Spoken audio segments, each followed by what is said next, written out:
Hello everyone and welcome to the Tourist Hideout. I'm Tim the Tourist, and this is Cam the Camera. And today we are going to be going to Barbados. So before we get going, we have to know where we're going first. So, here's a map of Barbados.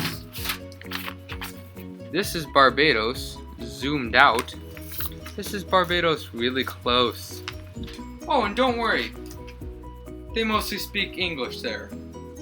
Anyways, so we are going to drive to Barbados to see Robin Rihanna. And yes, I did say drive, even though that's physically impossible, but I'm a tourist. I break the laws of physics. Let's get going! 0 to 60, 3.5, baby, you got the key. Now shut up and drive. Shut up and drive. Here we are in Barbados, and I just found the famous Robin Rihanna Fenty. What? Excuse me? My name is Rihanna. Only my friends call me Robin. Oh, Thank you sorry. very much. I'm your biggest Don't fan. talk to me. I'll call security. Can I have your autograph, please? No, wait. I'm sorry. A picture? Oh well. I'm sure she gets a lot of that since there are 285,644 people in Barbados since 2013. No, you know what? I'm getting hungry. Aren't you, fellow acquaintances? Let's go have some famous food called flying fish. So you know what? Let's talk about facts. Did you know that mostly all of American sports like cricket, tennis, basketball, football, golf, horse racing, and polo, that's what they play? Hey, look over there. Yep, there's a school. You know, the funny thing about schools is that in Barbados, the government pays the cost of education of Barbadian students at primary, secondary, and Trinity levels. This includes provision of textbooks. So the primary education begins at age 4 and continues until age 11.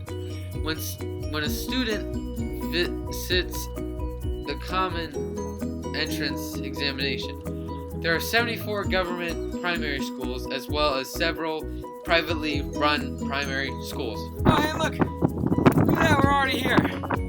You know they manufacture light, sugar, and hey, tourism. I do tourism, that's me. Well, that looks tasty. Hey, look at that. We are right next to the Caribbean Sea. Actually, sir, we are actually surrounded by the Atlantic Ocean. So please get your facts straight. If you are doing this podcast thing, oh, the nerve of some people! Well, that guy was pretty rude. But it turns out he was right, so. Oh, hey. It looks like the Prime Minister says the island will replace Queen. Says that will happen in the near future too. Huh, that's interesting. Oh, why, thank you, sir. You're dismissed. You're welcome. You know, speaking of facts, did you know that Barbados' style of government is constitutional monarchy, parliamentary system? That means they're run by a royal family or like a queen or king, basically.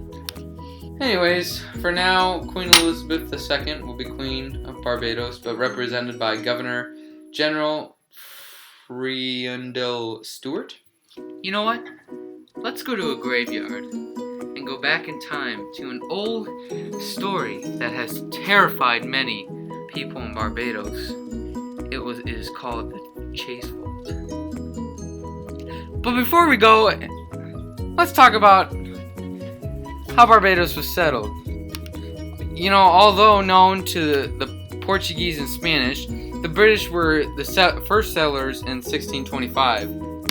Captain John Powell landed on Barbados with his crew and claimed the uninhabited island for England.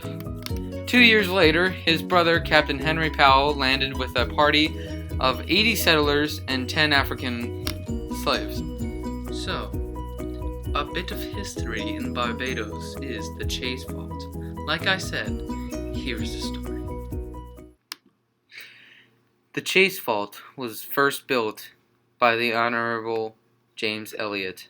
The vault was majestic, made of carved stone, coral, and concrete walls over 2 feet thick.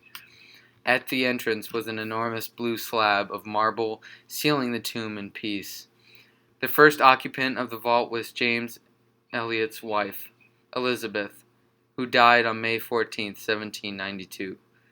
A few years later, the vault was purchased by the Wayland family and was opened to receive the body of Mrs.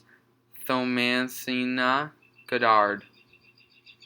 However, upon removing the marble slab from the front of the door, the pallbearers were puzzled to observe that Miss Elliott,